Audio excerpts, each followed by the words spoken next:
बानलु खादों नै जोङो, नाथाय सिखावानो खावना लांजोब्बाय। 50 केजिसो मोननायनि आसा दंमोन, फिथाइयानो गैस्राया। 10 केजिखौनो ओंखारगोन ना ओंखारलाथाय। ओरैबायदि सिखाव, मालायनि खस्थ' खालामनायखौबो बिदि खालामग्रा ओंखारबाय आरो दाना। आसरितसै मानसिफोरानो।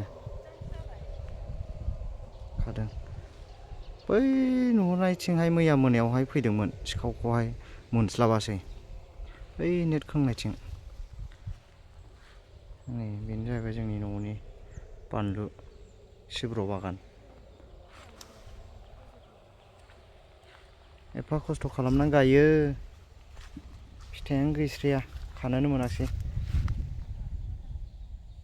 गोमोन गोमोन गोरा गोराखौहाय सेस खाना लांजोब्बाय।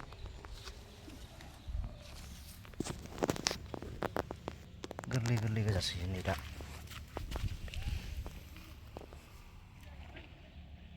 सेस खाना लांजोब्बाय, गोरलै गोरलै गोजासै फिथाइयानो नै।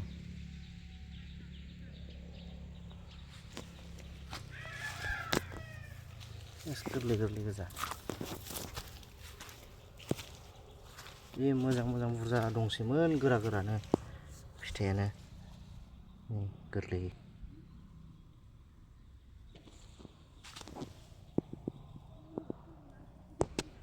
माबायदि मानसिफोरलै,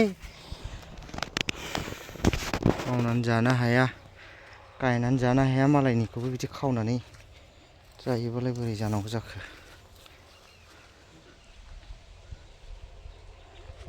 साबधान रायजोफोर, नोंथांमोनाबो जुदि बेफोरबायदि आबाद गायदोंबा डिउटिबो होनांलायनांगौनिसो जालायलांसिगोन।